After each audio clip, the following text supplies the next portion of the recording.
Hey everybody, this is Lorelia, and I wanted to do a video on financial ignorance being $1 billion industry. And what do I mean by that? What a lot of consumers do not know, and I did in a previous video on financial literacy about owning your stuff, taking personal responsibility of where you're at. But when it comes to financial, ignorance being $1 billion industry, most creditors, and I said this in the other video, but I didn't expand on it. I really didn't want to because I wanted to do a whole separate video. Is that they know more about you than you know about yourself. And this is what I try to educate people on, is that a person who has filed for bankruptcy, 9 times out of 10, within less than 5 years, he or she will either be back in debt or may file for bankruptcy again. And the reason why I know this, you can do a search on Google, YouTube, or whatever, and you will hear people will give their personal testimony of how they have had to file for bankruptcy multiple times. And I know you may be wondering, okay, Lorelia, just because a few people on YouTube has said this, it doesn't mean that it's true. But this is what I want to share with people, and this is what people don't know when I do my workshops. A lot of people think that when they start getting credit card offers in the mail, that this means, woo, woo, I got good credit, I know my credit is good. But what it really means is that creditors know that those offers that are sent to you, there is a psychological, and should I say, a behavioral and psychological test that is being done. And what they look at when they look at your behaviors, and they look at everything. They look at your demographics, they look at your behaviors, they look at your buying habits. They take all that into an account, and they create a composite of the person that they are targeting. And so when you get those credit card offers in the mail, 9 times out of 10, the people who are getting those offers have bad credit. They already know this. So that is why you will get, and I don't want to call them predatory cards, because a lot of them, how they work is, in order for you to get the credit card, you got to pay a fee and all this other stuff. But what they know is that many of these individuals, if you look at the buying habits or the purchasing habits of these individuals, a lot of these people use tax refunds as their savings vehicle or their financial bailout, or they use Rent-A-Center or any type of retail place to be able to buy furniture or any other consumer items in their home. They do a lot of payday loans, title loans, any type of instant gratification in order to receive money. And what happens is that, like I said, they create a composite of all those behaviors of that individual, as well as their bad credit, and then they'll present that offer to them.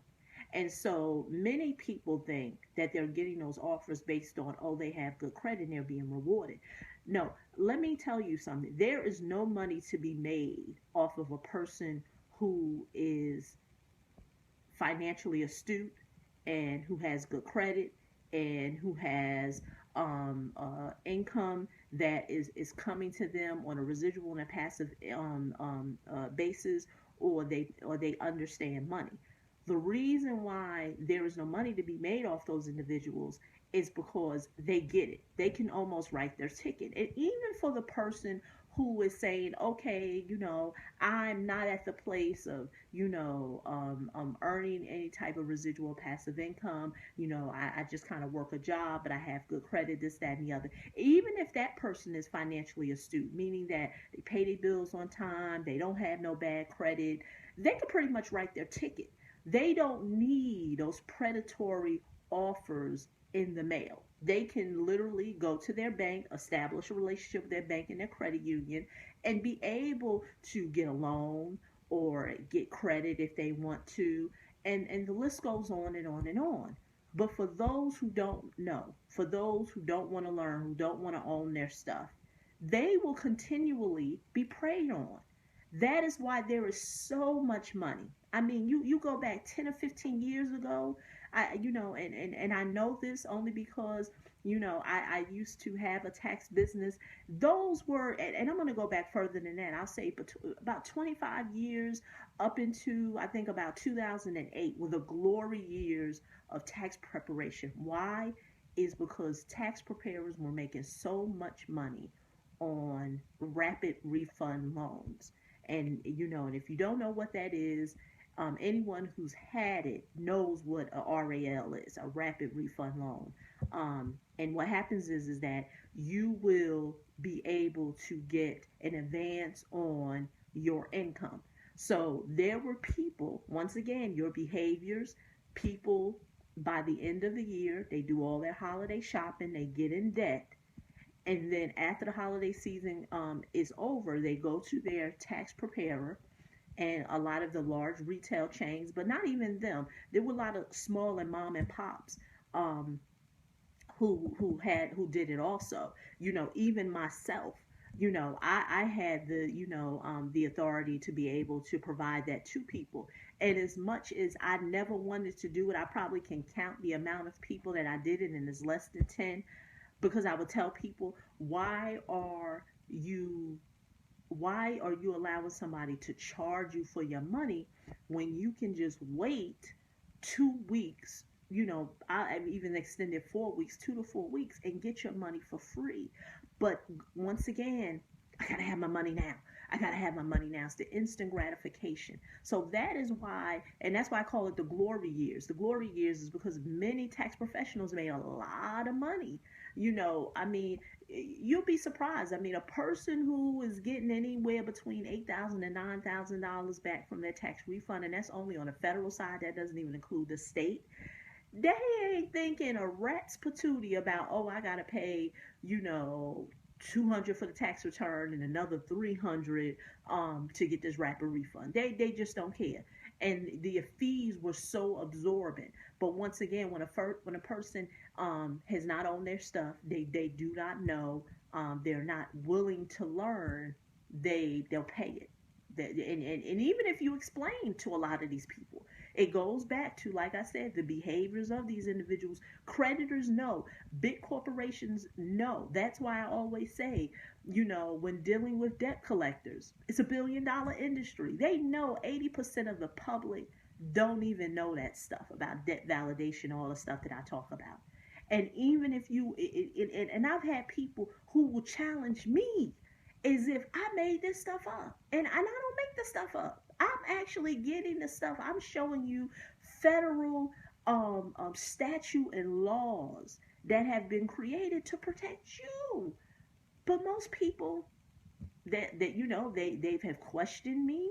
They've questioned, how do I know this? And they would rather be part of the financial ignorance class. And that's why I say it's $1 billion industry. It's $1 billion industry. So that is my take on it. I can't stress enough, absorb any information of anyone who, may know more than you. Like I said, I don't claim to be the only one who has knowledge about this topic, but the only thing that I say is find someone and learn the information so it can help you financially, and you will no longer be part of the population who is the financial ignorant, who is the financially illiterate.